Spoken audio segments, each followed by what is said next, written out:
Mães de joelho, filhos de pé. Nós estamos, essa semana, mergulhando nessa experiência de um Deus que quer que tomemos consciência de quem somos, das nossas fragilidades, dos nossos pecados e possamos, através de um processo de conversão, mudança de vida, como eu tenho acentuado, conversão de mente, de mentalidade, conversão de vontade, conversão de sentimentos e conversão de atitudes, que nós possamos então, confiantes na misericórdia de Deus, instaurar um processo que começa na Quaresma, nos faz mergulhar na Semana Santa, faz explodir de alegria no tempo pascal e, na sequência, continuar um processo que vai a vida toda, mas que passa por essa consciência de que somos marcados pela graça de Deus. Isso é muito importante. A espiritualidade quaresmal deve nos levar a uma espiritualidade de combate, de luta, de resiliência, de força, para poder continuar a missão. Mesmo em meio a tantas turbulências nesse mundo, tantas dores, tantos desatinos, tantos problemas, tantas consequências do próprio pecado, como por exemplo essa guerra na Ucrânia, né? Nós não podemos perder o foco nem a direção. Como povo de Deus, estarmos atentos a isso. Por isso o evangelho de hoje, tirado de Mateus capítulo 23, dos versículos de 1 a 12, vai lembrar que não devemos estar guiados pela experiência dos fariseus, dos mestres da lei, daqueles que vivem da exterioridade, que aparentam, que mostram, mas não são, aqueles que dizem e não fazem, aqueles que mandam fazer, mas não são capazes de viver, mas sobretudo daqueles que não têm coerência interna, que vivem a dicotomia de fé e de vida, que uma coisa é no mundo, outra coisa é na igreja, aqueles que vivem uma fé de aparência, uma fé de, de costumes só também, né? Quantos cristãos batizados não vivem o seu batismo? São batizados, mas não são verdadeiramente cristãos de Cristo, ungidos, cheios do Espírito, porque a palavra cristão não é só uma denominação, ou não deveria ser apenas, né, uma, uma caracterização de alguém. Veja bem, Cristo não é sobrenome de Jesus. Cristo é uma condição, ele é o ungido, cheio do Espírito, a unção de Deus desceu sobre ele, o Espírito Santo. O cristão deveria ser esse, cheio do Espírito. Por isso o tempo da Quaresma bate com força para que a gente possa se apegar a isso. Então, o Evangelho de Mateus 23, de 1 a 12, vai nos lembrar isso, que nenhum formalismo religioso deve nos segurar. Nada que é religioso deve ser feito na hipocrisia, por vaidade, ou muito menos por intolerância, viver por intolerância religiosa, sabe? Apegado a costumes, tradições. Então, Jesus bate firme a isso, as palavras mais duras do Evangelho estão aí no Evangelho de São Mateus, dirigidas a esses que vivem uma religião de exterioridade. Não é isso que Deus quer. Mas eu quero me ater de novo à primeira leitura, depois você leia com mais vagar o Evangelho de São Mateus. O Evangelho de São Mateus, desses versículos do capítulo 23, de 1 a 12, fala sobre esse formalismo religioso, essa aparência, então nos convida a uma conversão, para não fazer como esses falsos guias, né? Que é preciso se humilhar para poder de fato ouvir a voz de Deus. Então veja, vamos nos ater à primeira leitura, que é tirada de Isaías, capítulo 1, dos versículos 10, depois de 16 a 20. versículo 10, depois 16 a 20. E se ontem, na primeira leitura, através de Daniel, o Senhor batia com força e nos mandava ter vergonha na cara em relação ao pecado, hoje ele exalta a confiança que nós precisamos ter no amor de Deus, na misericórdia de Deus, num Deus que acredita em nós apesar de nós, que não há pecado que possa de fato fazer com que Deus não seja Deus na nossa vida se a gente permitir, né? Todo esse aspecto da misericórdia. Então diz o Senhor, preste atenção. Isaías capítulo 1, versículo 10 e 16 a 20. Ouvi a palavra do Senhor, magistrados de Sodoma, prestai ouvidos ao ensinamento do nosso Deus, povo de Gomorra. Lavai-vos, purificai-vos, tirai a maldade das vossas ações da minha frente, deixai de fazer o mal. Aprendei a fazer o bem, procurai o direito, corrigi o opressor, julgai a causa do órfão, defendei a viúva. Vinde, debatamos, diz o Senhor, ainda que os vossos pecados sejam como púrpura, tornar-se-ão brancos como a neve. Se forem vermelhos como o carmesim, tornar-se-ão como lã.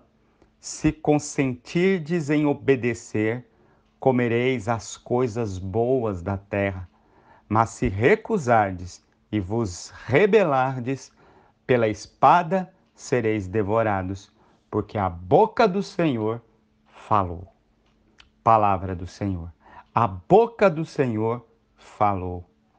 Meus irmãos e irmãs, queridas mães, o pecado é fratura, é divisão, dilaceramento. O pecado nos leva para fora de nós, faz com que nós nos apeguemos a essas exterioridades do Evangelho, para que nós nos seguremos em coisas exteriores, em falsos ídolos na maioria das vezes, e não permite que a gente faça a experiência profunda de um Deus misericordioso que cuida de nós. Ele ele, ele faz com que nós separemos fé e vida. O pecado faz com que a gente viva uma vida distorcida da fé, ou então transforme a fé numa distorção. Pode virar fanatismo, pode virar esse conservadorismo, às vezes beirando ao fanatismo, que faz com que a gente fixe um tempo e vire e viva de práticas exteriores, ao invés de viver a profundidade da fé. Nós precisamos rever isso, ter a coragem. Se nós não estamos sendo lata vazia, sabe, fazendo barulho, mas ocos por dentro, nós precisamos nos perguntar sobre as nossas ações em Deus, porque nós precisamos deixar que essa misericórdia de Deus, a confiança na misericórdia de Deus, seja aquilo que realmente rege a nossa vida. Porque essa confiança vai fazer com que a gente deteste o pecado e ame o pecador. Mas ao mesmo tempo vai fazer com que a gente se enxergue como pecador e faça uma das coisas mais difíceis de fazer quando nós trabalhamos com cura interior: dar-se o verdadeiro perdão, se auto-perdoar, sabe? Assim como Jesus, como Deus faz conosco. Por isso eu quero convidar você, nesse dia de hoje, a repassar aí. E mesmo que os seus pecados sejam vermelhos, como o carmesim, confie.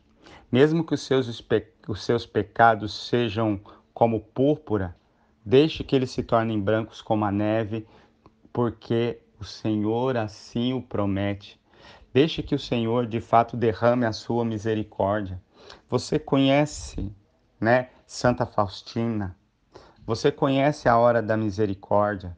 Daqui a pouco, às 12 horas, das 12 às 3 horas, a hora da cruz, nós estaremos aí voltados para essa hora da misericórdia, sobretudo às 3 horas da tarde, quando o Senhor morre. Santa Faustina contemplou isso, toda a tradição do coração de Jesus, né? Santa Margarida Maria Lacoque, Padre Deon, próprio servo de Deus, Padre Léo de Betânia, o coração de Jesus que acredita em nós, que vem ao nosso encontro, que se rasgou, se deixou rasgar por nossa causa. Então confie nessa misericórdia e no dia de hoje entregue os seus pecados a Deus. Tenha coragem de rasgar o coração, rasgar a alma, tenha coragem de tirar tudo para que você faça essa experiência do amor misericordioso. Se ontem o Senhor dizia tenha vergonha na cara, hoje o Senhor está dizendo confia na minha misericórdia, porque não há pecado, por mais denso que seja, por mais duro que seja, por mais horrendo que seja, que não possa ser perdoado, porque eu sou o Senhor Deus, a boca do Senhor falou, então toma posse disso. O que vale para você, vale para os seus, então a medida é a mesma.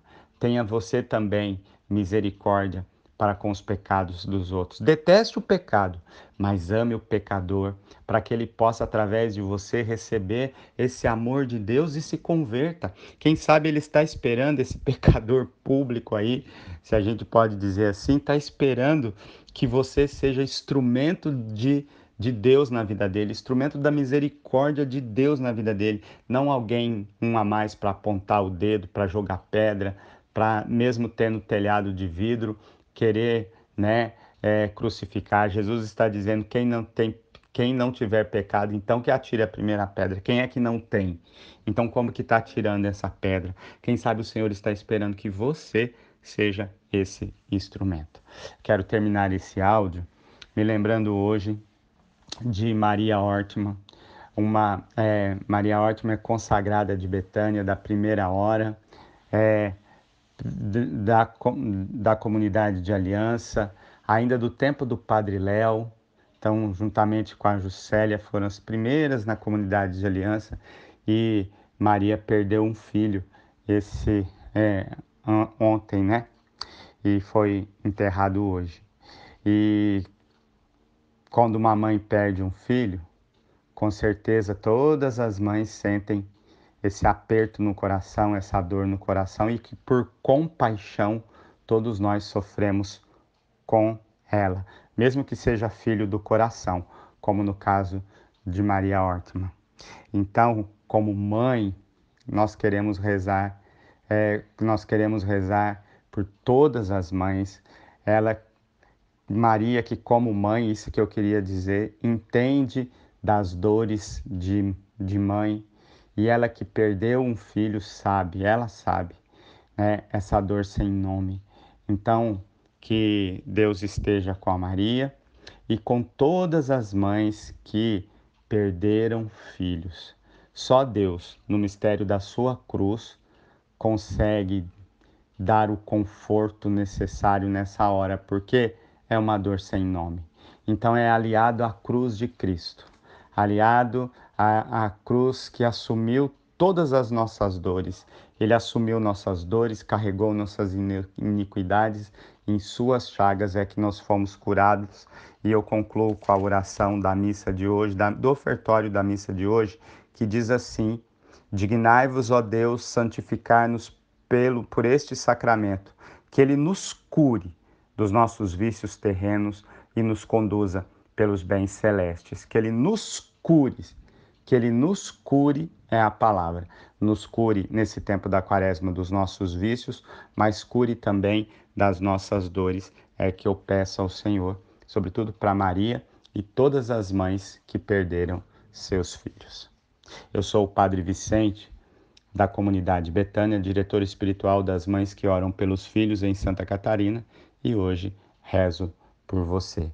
Que pela intercessão da bem-aventurada Virgem Maria, Senhora da Salete, os arcanjos Miguel, Gabriel e Rafael, e do servo de Deus, Padre Léo de Betânia, desça sobre você a bênção desse Deus que tanto nos ama, Pai, Filho e Espírito Santo.